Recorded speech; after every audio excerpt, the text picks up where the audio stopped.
Hey there, good afternoon, and welcome to Coping with COVID, updates on the pandemic and information to help you thrive and survive COVID 19. It's brought to you in part by SCDHEC, the City of Columbia Office of Business Opportunities, also Agape Counseling and Training Centers. Hey, if you're having some challenges coping with COVID, call Agape Training and Counseling Centers. Also, the City of Columbia Housing Authority. Well, we're back here with Marcus Benjamin today, and we are going to change up the format of the show just a little bit so that we can spend more time with him. I'm going to do those COVID community updates after we talk to Marcus Benjamin. Of course, he is an award-winning speaker, entrepreneur, and executive MBA who focuses on corporate strategies and innovation. He's spoken for Fortune 500 companies, startups, and leadership associations. He's a successful author of 10 books ranging from leadership to business and personal growth. Tuesday, when he was here with us on a Black Dollar Day by Black Day, he gave us a link to one of those books. Maybe he'll share that with us again today. And he has shared the stage with motivators like Damon John, Valerie Burton, John Maxwell, and so many others.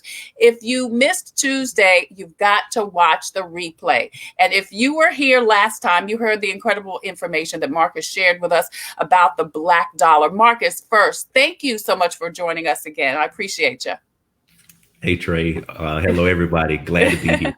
Thank you. So let's do a quick recap, Marcus. We talked a little bit last time about how much wealth African Americans have and how much we spend in comparison with other ethnicities. Can you tell us that again, please? Yes, the African American community, we steward about $1.5 trillion in economic activity per year, which really translates to our buying power as a collective group. And that is substantial. Now, it's not substantial as it relates to what's available. It's substantial as it relates to what we've had to overcome to get to this point. I Right. made the statement that Black people, we succeed in spite of the system, not because of the system. Yeah. Whereas our Caucasian brothers and our Asian brothers and sisters, they succeed because of the system, because primarily they're the ones who are the architect of the system. Right. So Black buying power is right at about $1.5 trillion. But as it relates to the types of purchases that we make, when it relates to consumer purchasing, a substantial amount, I mean, hovering over 50%, we spend that on depreciable items or consumable items.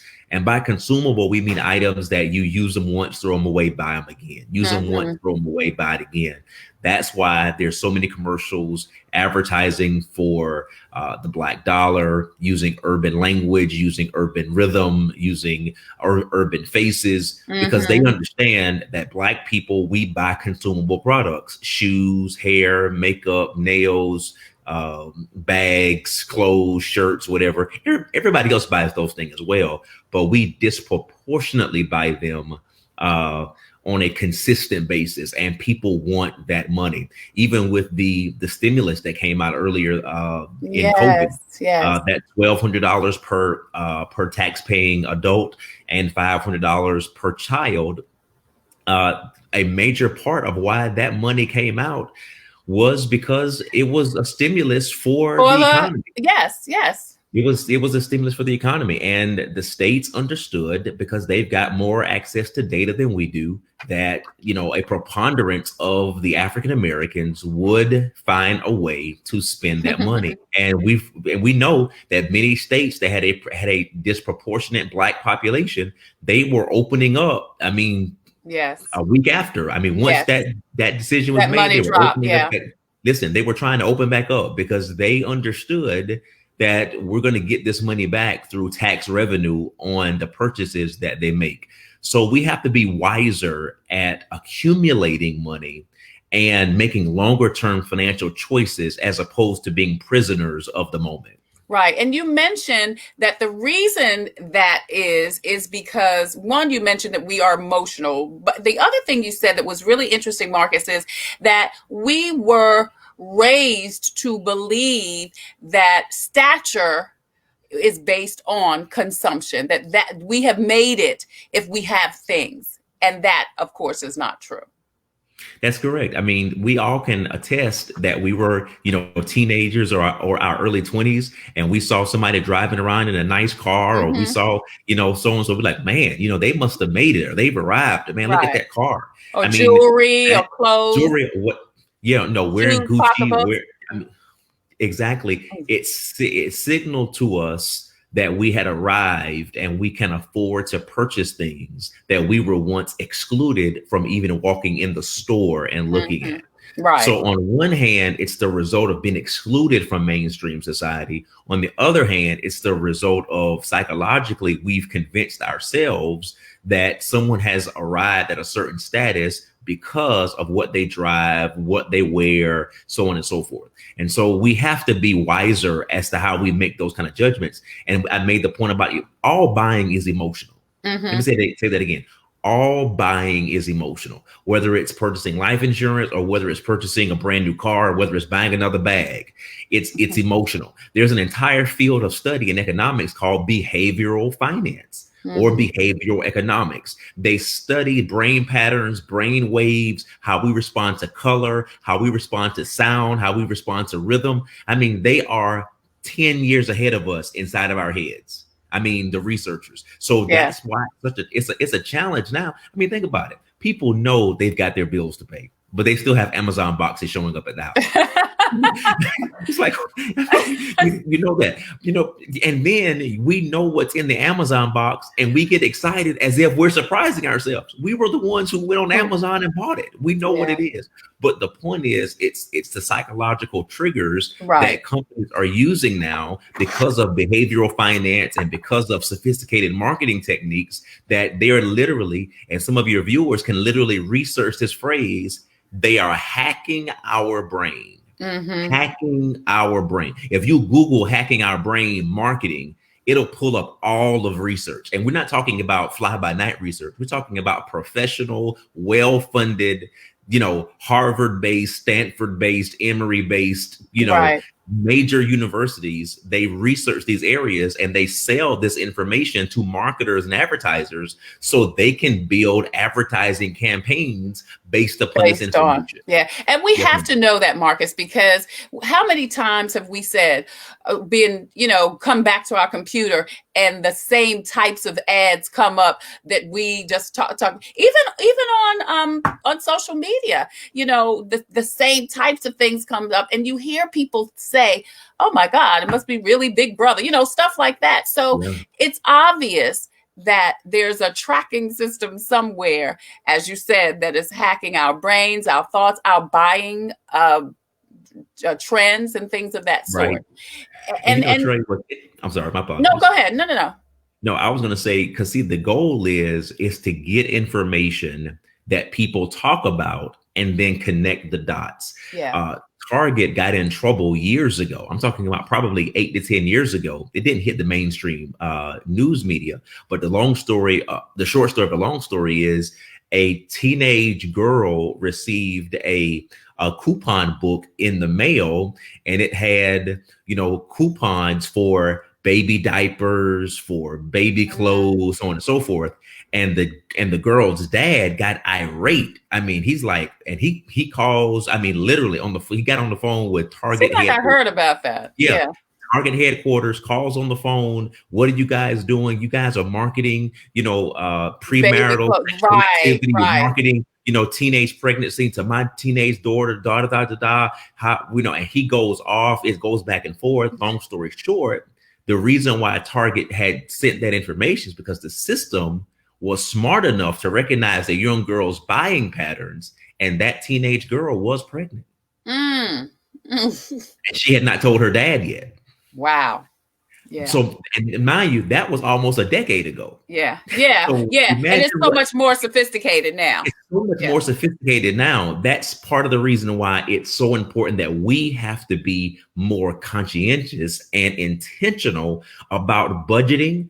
Right now, I'm pretty sure many people who are listening and you're a part of your audience, Most of them don't have a budget. Most of them don't reconcile their bank statements. Most of them don't have prepared spending plans for different Right. areas. Right. Right. These are things that have to happen in this day and time. You go back 20 years ago, it was needed, but it was almost like, yeah, but in Hmm. today's environment, because of how intentional and pragmatic these tools are to get money, to take our money through Yeah. marketing, Yeah. we have to be on top of it. And people have to realize, man, how much money did you spend eating out? Man, how much money did you, Yes. did you spend on Yeah. coffee this month?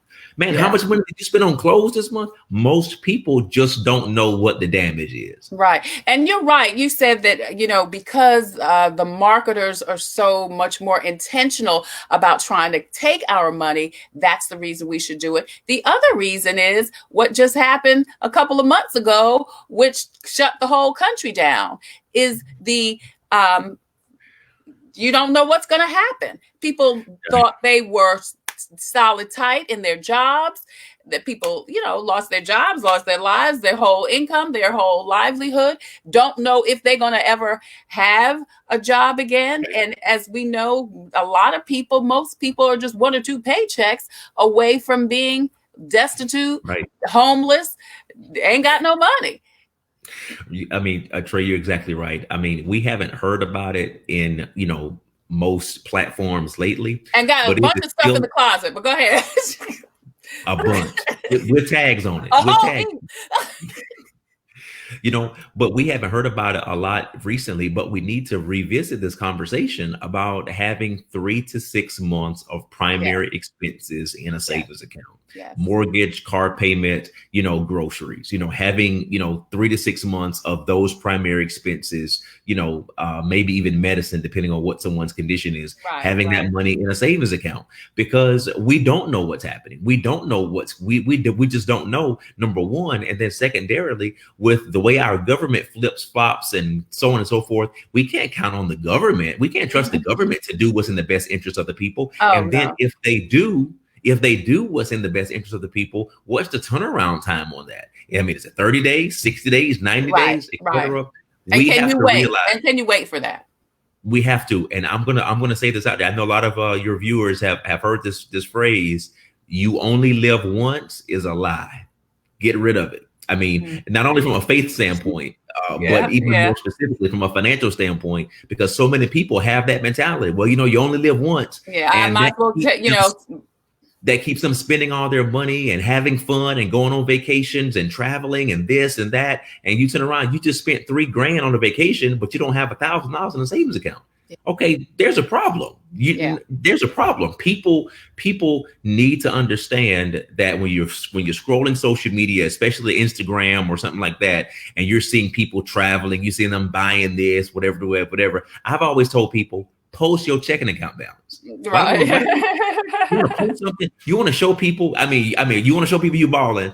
Yeah. Post, go log it, do it live, log it to your checking account, and let us see what your checking account balance is. My point is, people they post to shine, but they don't Yes. tell us, Yes. hold on, you only had $100 left in your checking account when you pay for that vacation. But unfortunately, people don't see that, so they think that this person has really got it like that. What I found out is the people who really got it, most of the time, you never know it. Exactly. And we talked about that too last time you were here. Beautiful house, raggedy car, because they've been driving that same car. Really. I remember that a long time ago. When I lived in Raleigh and walked. And you would go to, such beautiful neighborhoods, and, car be busted up, house is beautiful. And I remember someone saying that's how you can tell people who really have worth and income and resources, because they are spending things on what is important. A home is important, a car, Right. a new A car. car is, listen, a car is never, financially speaking, an asset. You Right. see, an asset is something that grows in value. We call it appreciation. Yeah. When something is an asset, it appreciates in value. So you buy it at 100,000, 5 years later, it's worth 110,000, 115,000. That's what a home should do. It should appreciate in value or remain stable while you pay the balance down. Either Right. way, you accumulate equity in that property. But a car is never going to be worth more than what you paid for it. If you Right. paid 25 for it, it's never going to be worth 25 again. Like No, ever. it's going to go Never, ever, down in never. value. It's Yeah. gonna it's gonna go down. So what has to happen is we have to have a strategy to pay off automobiles in half to 3 to 75% of the time based upon the amount of the financing. So if it's a 5 years, we want to pay it off in about 3.5. If it's three and a Mhm. half, we want to pay it off in about 2. The reason why is because there you still have a margin for some asset value if you're able to pay it off quicker than what that timeline is. Yeah. So it's very important for people to realize, Trey, that we have to buy assets. We have an entire mentorship program that we do called the asset-based lifestyle. The asset-based lifestyle. Because if people really make a change in their thinking over the course of one calendar year, a change in their thinking to the asset-based lifestyle and begin to implement that, Trey, within 8 to 10 years, their entire financial world can be transformed. Wow. And I know people say, well, Marcus, 8 to 10 years, that's a long time. Stop lying. It's not a long time. It's not a long I mean, 10 years has passed like that. It was 2010 yesterday. Yeah. It Yeah. was 2010 yesterday. Your children were in the 4th grade yesterday. Now they getting ready to graduate high school. Right. Right. Right. It's not about the length of time. It's about how committed we are to the process. Gotcha. And I Gotcha. believe African Americans need to be committed to the process of accumulating assets and passing on assets. And Trey, it cannot happen without growing our financial knowledge. Right. And that you say is the key to us strengthening and really taking advantage of the Black buying power that we have. Yeah, it's the key. It's the key Yeah. because we talked last time about the need for financial literacy, right? And Hmm. there's so much information available about Yeah. finance, money, credit, debt, home buying, whatever. But having too much information can actually be just as much of a Yeah. problem Yeah. as having not enough And information. I think that's the problem with some people. And I know some of our viewers mentioned that last time. They don't know what to believe and what not to believe. Is this a scam? Is this reputable? I think it is information overload, some of it. Correct. It is. We recommend, even if, let's say if a person thinks that, I'm not really ready to start investing really, Mhm. but I know I need to do something, right? I mean, most financial advisors, not all of them, but most financial advisors or most investment advisors, et cetera, and there may be even some money management programs. I mean, I know our company does it. Say, for people to contact and say, hey, I know I'm not ready to invest yet, but I want to get ready. Can we create an arrangement or some type of relationship where I can begin the process of getting ready? Mhm. It may Mhm. cost that person maybe $500 a year to do that. Now, somebody would say $500 a year. Well, guess what? You're going to blow $500 this year anyway. Let me Mhm. say it again. Mhm. You're going to Mhm. blow $500 this year anyway. I guarantee you right now, you spent, everybody who's listening to me has spent $500 between January and July, and you don't know Yeah. what you spent. I Right. Right. guarantee you, you go back to your checking account, you look, say, where'd that $100? What was that? I don't Yeah. even, Right. this is going to happen. So what do you want to have happen at the end of the year? Do you want to be able to say, man, you know what? I know where I spent that 500 and Yes. look at Yeah. what I now know. I now have an infrastructure in place. I'm getting my money together, getting my budget together, so on and so forth. That's one part of it. I believe that, we're in a day and time where people are extremely busy. There's so much going on. I mean, Oh even with yeah. COVID, you got people and their children. Are we going back to school? What's going to Yes. happen for maybe some primary care services, daycare services? I mean, travel, logistics. How do my kids? I mean, there's a whole lot of conversations and things that people are thinking about. So the point is, if we don't get ahead of the game, information is not going to slow down. Our Right. schedules aren't going to get easier. It's not like we're going to wake up one morning and be like, you know what, man, I finally got 6 months to really get myself together. That's not going to happen until You're you right. retire. You're right. It's not Yeah. going to happen. So Yeah. we have to make the commitment to Now. put an investment in place that forces us to act. We have to Yeah. trick the brain. When you get stuff for free, I mean, granted, free information is better than no information. But when it comes to really putting solid plans and strategies in place, when you make an investment for something, it signals to the brain to make a larger commitment. Let me say it again. It signals to the brain to make a larger commitment. But when you don't make an investment for something, it doesn't give that signal to the brain to make a larger commitment. That's why Wow. it's so easy to what? To get off of it. Right. $10 a month for a gym membership. That's why people started and they never go to the gym, because you're not going to miss $10 a month. But I Right. guarantee you, if you signed up for a year contract and paid $100 a month for that gym membership, your Right. brain will talk to you a whole lot differently, because you Yeah. realize I'm not blowing $1,200. I'm going to be in the Right. gym Right. tomorrow. Right. So Right. we have to trick the brain to do what's important. Yeah. Want to thank everyone for watching Coping with COVID. I'm Tre Tailor. Marcus Benjamin is joining us for part 2 of The Power of the Black Dollar. I want to say hi to Jennifer McConnell. She said she's guilty of eating out. Also, Candace Belton says thanks to everyone for being so amazing. So I know you've got to go in a couple of minutes. So I want to talk about a couple of things, strategies. We really want to talk about strategies we can do to change up the game now. A small group concept is one of the things that you talked about. Right. That together, there's a lot to do, but we can bite it off at little pieces at a time in small groups. Right. Let's talk about that.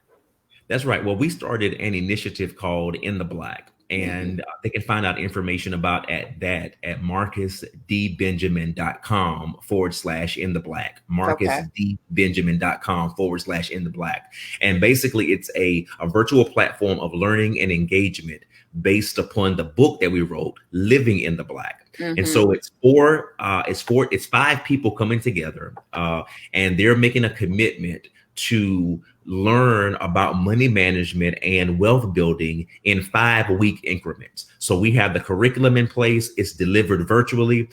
We have a proprietary app, our company's app that we use. So they're able to log in on the app on their smartphone, read the content, watch the content, listen to the content, download the content, and then they check in with their groups each week, and they have activities with budgeting, with the personal financial statement, with credit report.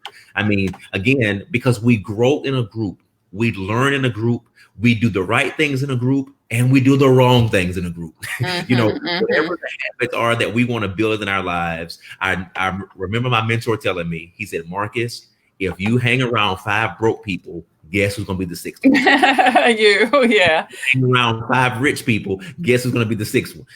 And basically he was trying to teach me back when I was in my early 20s about the power of your circle.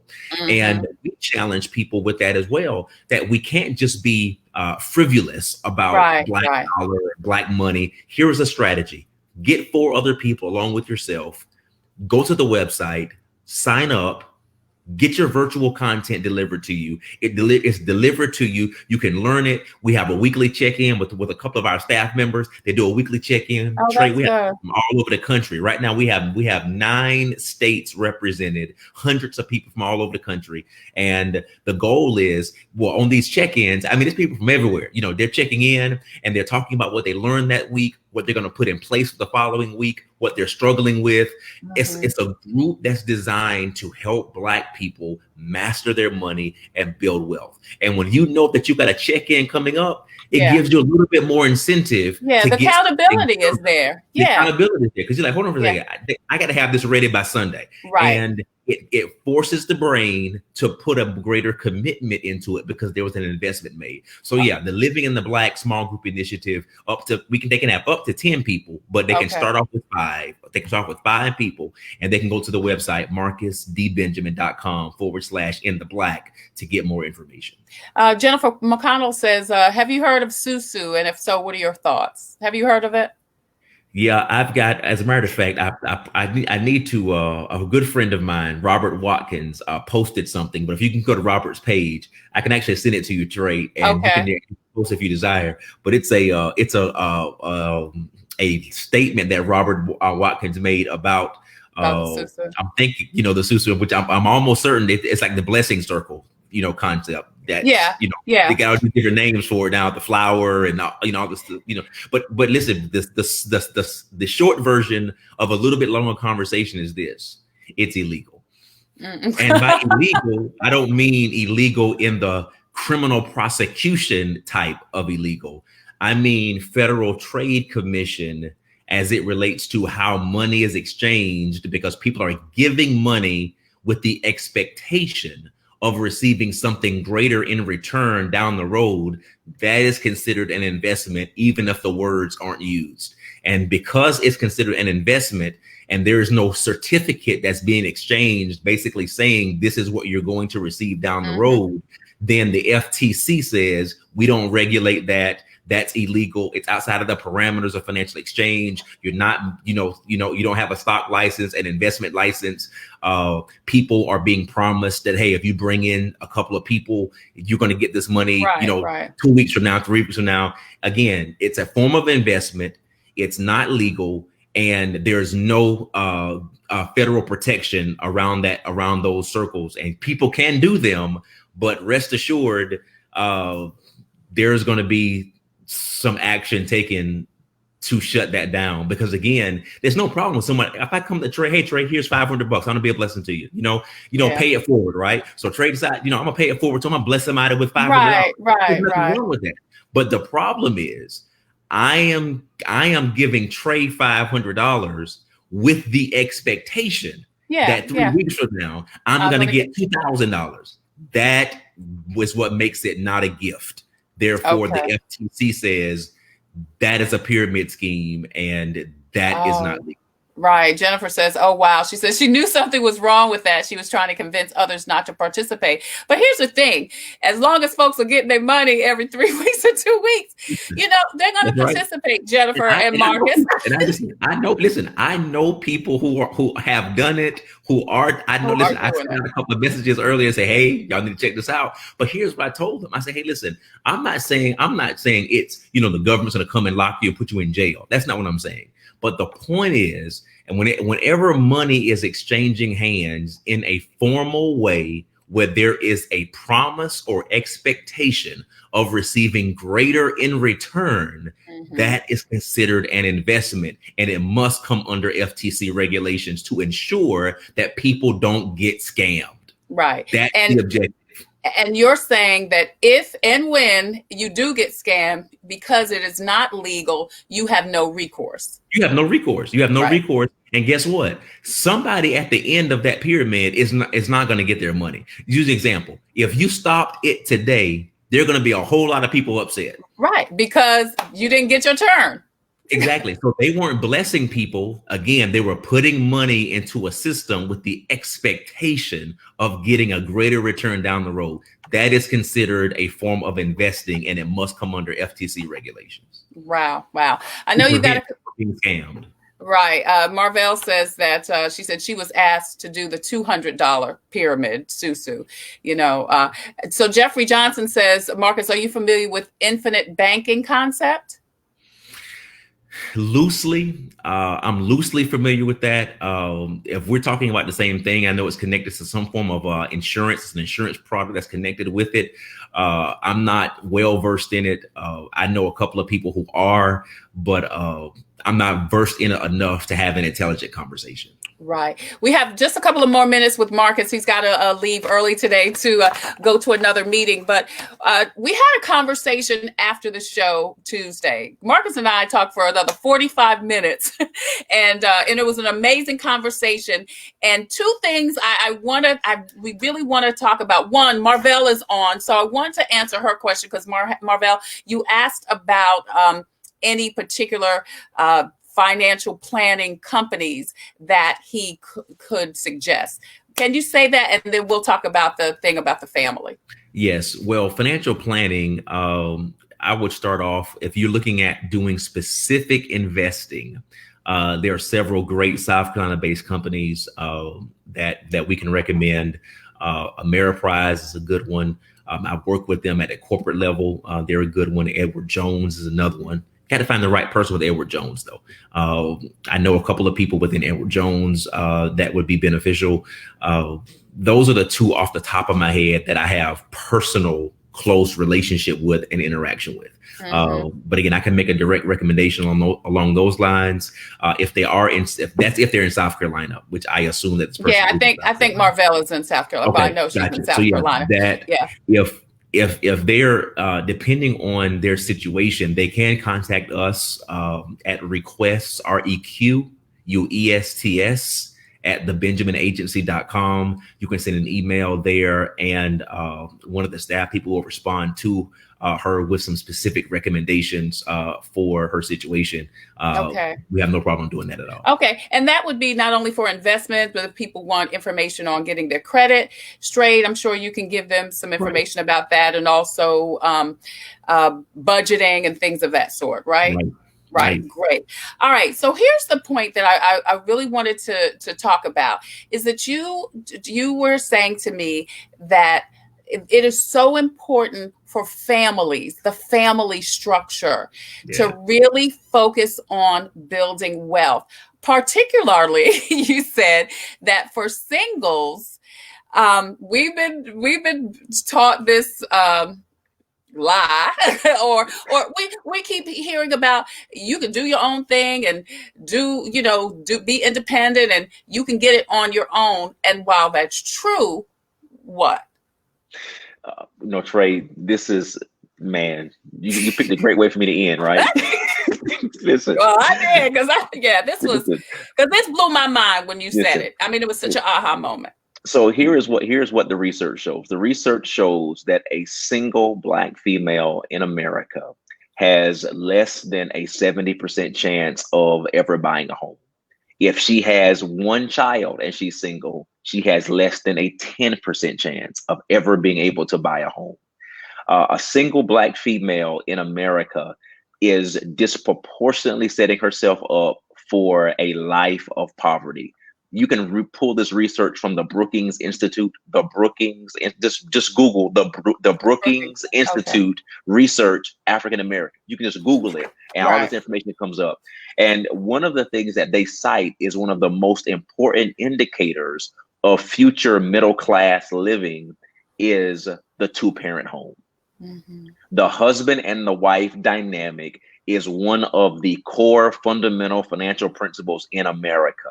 And unfortunately, a disproportionate number of Black people are not participating in the marriage process for whatever reason. I mean, there could be some legitimate reasons and some illegitimate reasons. But the challenge that we have is you've got many African Americans who are in marriage age. And of course, we know that term can mean a whole lot. Oh, yeah. I'm speaking primarily of the primary marriage age. And from the IRS, the primary marriage age is between 19 and 35. That's the primary marriage age. Mm-hmm. So there's a disproportionate number of African Americans within that age range who are not thinking about marriage.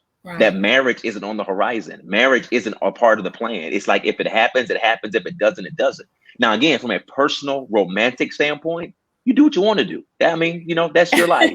Yeah. But from an economic standpoint, we're talking about this wealth gap in America, right? There is no way in America a single Black male or female is going to help close the wealth gap when over 75% of our Caucasian, Hispanic, and Asian counterparts are married, as opposed to less than 40% of Black people. Less than 40% of Black people are married in America right now, Trey. Right. But our counterparts, it's above 75%. You know what that means? That means that on average, a white married couple is in the middle class, meaning their household income is above $75,000 a year. Right. And that also means that a disproportionate number of African Americans will never make the middle class, making one income or relying on one income. So marriage is a financial strategy just as much as it is a romantic strategy. Right. And you said, and I know you got to go, and you said something additionally that romance is okay. And it's nice to love somebody, but it's more important. And this may sound crazy, but I got what you were saying, that we need to work together to build. And I don't know how to say this, but to just say it. If you like him, it's okay. But if you don't, that's okay too. Learn to like him. Learn to like him. If he got two eyes and 2 feet, learn to like him, girl. You can go to Dennis get his teeth fixed. Just learn to like him. Listen. There is because we're building. We're building. Right. We're building for the future. You're exactly right. There is no way, and of course, God can do anything. But Yes. in the practical world in which we live in, outside of a miracle, Black people are not going to catch up with their white counterparts if 75% of our white counterparts see marriage as a viable strategy for financial success, and less than 30% of Black people are seeing marriage as a viable part of building a strong, stable life. It doesn't matter what legislation the government passes. It doesn't matter who's in the White House. Let me say Right. that one more time. It doesn't matter who's in the White House. The president is not going to change the marriage data. Right. It doesn't matter. Right. I know people don't like Trump. That's cool. I get it. I know we want somebody else. I get that. I totally get it. But Right. who the president isn't changing your marital status.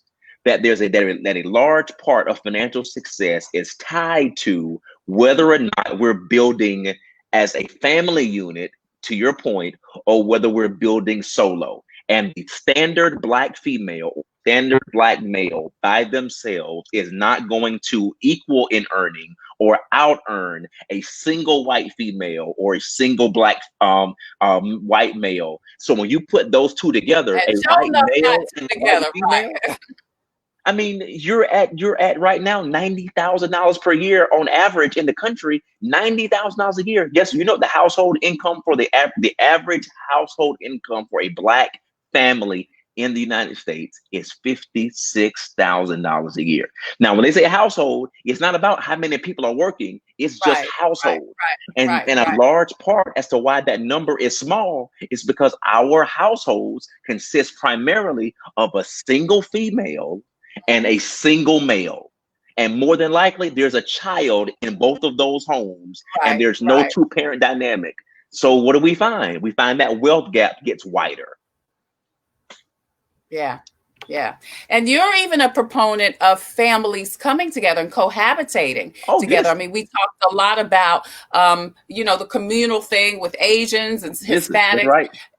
They just let's come on and just all, like you said, live in the back of the nail salon and just keep building until we can really afford to get, some nice homes. You're right. No, you're right. I mean, there are many other cultures I do agree it. with that too. Yeah, many other cultures do it. And guess what? The research shows that children or young adults between 18 and 25, our children or young adults in that age range, we have a consistent percentage who still live at home with other ethnic groups. I mean, the numbers are pretty much equal. But the problem is that 18 to 25-year-old in the Black household is actually contributing to the success of that household in terms of helping pay primary bills.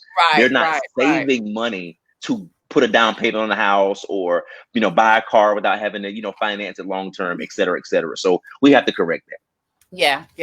Marcus, I know you got to go. Thank you Yeah. so much for all of this great information. I so appreciate it. If people want more information about how to contact you, talk about, again, investment, debt, wealth building, that, correcting your debt, credit, and also any other financial questions they may have, to talk about the small group initiatives. I'm going to join one of those myself. So let's do it. Yes, I really want to. So let us give us your information, please. On Instagram at marcusdbenjamin.com, on Twitter at marcusdbenjamin.com. Or Marcus D. Benjamin. Here on Facebook, Marcus D. Benjamin is my public figure page. And our website is marcusdbenjamin.com. And from that website, they can access all of our other websites as well. All right. Marcus D. Benjamin, y'all. Thank you so much for joining us, Marcus. You were such a wealth of information. I appreciate you coming back to Coping with COVID. I appreciate Thank you, Tre. Thank you so much. All right. You too, darling. I'm Tre Tailor. Thank you so much for watching Coping with COVID. That was Marcus D. Benjamin. Please check him out on Facebook and Instagram for more information. I want to thank everybody for joining us. Sean, Jeffrey, thank you for joining us on Coping with COVID. It's brought to you in part by DHEC, the South Carolina Department of Health and Environmental Control. Visit scdhec.gov for an updated list of testing sites and important information on how to protect yourself, your family, and your friends from the coronavirus. Visit SCDHEC, Healthy People, Healthy Communities, scdhec.gov. Coping with COVID is also brought to you by the City of Columbia Office of Business Opportunities, helping to meet the need of small, minority, and women-owned businesses in the City of Columbia. Visit columbiasc.net /OBO. And if you're having some challenges coping with COVID, contact Agape Christian Counseling and Training Center at 803-779-2777. They're licensed professionals of counselors and social workers, help groups, families, engaged and married couples, and individuals of all ages gain an understanding of all aspects of their lives. AgapeCTS.com. Also, Columbia Housing is a proud sponsor of Coping with COVID. Columbia Housing, that's Columbia Housing and Development, KC Housing. Visit columbiahousing.sc.org. Hey, don't forget to jump over to my professional page, Tailor Made Productions. Please like and follow me there, because we are going to flip over to the professional page for Coping with COVID. You can watch the show and also get all of your COVID-related updates. Jennifer McConnell, thank you so much for watching, and thank you for thanking me, and thank you, Jeffrey, always for your comments. We flipped the format of the show today because Marcus had to jump off. So I'm going to go ahead and give you your COVID community updates now, because we weren't able to give them to you at the top of the show. 48,000 people have tested positive for the virus in South Carolina as of yesterday. 876 people have passed away, 38 just yesterday. And as of yesterday, DHEC reported a little over 1,500, 1500, just yesterday, new cases in South Carolina. In the United States, more than 3 million people have contracted the virus, and 132,000 deaths have occurred. According to the New York Times, we're number three. We're number three. That's right. Only Florida and Arizona have worse numbers than the Palmetto State. And researchers say 19 South Carolina counties have almost lost control of the outbreak. 19 counties in South Carolina. That's up from 11 just last week. But have no fear, DHEC and Prisma Health are here, continuing their ongoing COVID testing. For the most up-to-date list, visit scdhec.gov and prismahealth.org for locations, times, and dates for ongoing testing. Don't forget, testing is being done through 4 o'clock today at Cedar Towers in Florence. Also, 3 locations in Orangeburg till 4 o'clock today at St. Stephen's United Methodist Church, Bethlehem Baptist Church of Woodford, and Spring Hill Missionary Baptist Church. That's in Orangeburg till 4 o'clock today. Now, as part of the AME Church outreach, testing is being held today from 5 until 8, also in Orangeburg at Good Hope AME Church. Now, tomorrow, COVID testing is happening several locations, 2 places in Charleston, Dillon at Clinton Chapel Church, also Carolina High School in Greenville, in Aiken, New Ellington Community Center, in Orangeburg, Rock Hill AME Church, and at the Conway Recreation Center, again from 5 until 8. Here in Columbia, tomorrow and Saturday, testing is being held from 8 a.m. until 12 noon at Dent Middle School, and also in Greenville at Carolina High School. Now, don't forget, the DHEC Care Line is open and available if you want more information about testing in and around South Carolina. 855-472-3432. You can call that number from 8 a.m. until 6 p.m. for more information about COVID testing. Now, if you'd like to organize a test at your community or at your event, call 803-673-6110. All Kind 501c3 Pantry is accepting canned goods, bottled water, and any type of donation, including wrap utensils for the veterans and homeless affected by COVID. Contact Alex at allkind.info. And tomorrow is the final day for the City of Columbia Mask Up promotion. You can stop by Busby Street Community Center at 9 a.m. from 9 a.m. until 12 noon. And also you can stop by Edisto Neighborhood Park and Earlwood Community Center from 1 until 4. That's tomorrow, to pick up a free mask as part of the City of Columbia's Mask Up initiative. Now, if you know of a business not complying with the mask ordinance, you can report that business at 803-545-3700, or you can email maskcompliant@columbiasc.gov. Finally, the state newspaper is hosting an online forum tomorrow about reducing race and racism policies in South Carolina. Senator Tim Scott, Congressman Jim Clyburn, Dawn Staley is going to be on that panel. Richland 2 Superintendent Baron Davis, Sheriff Leon Lott, and Urban League President J.T. McLaughlin, and many others are going to be on that panel. Now, it's tomorrow at 12:30, and as a matter of fact, tomorrow is the 5th anniversary of the Confederate flag coming down. So go to Eventbrite and go put in Breaking Point, Tackling Systematic Racism in SC, and you can register to check out that online forum tomorrow at 12:30.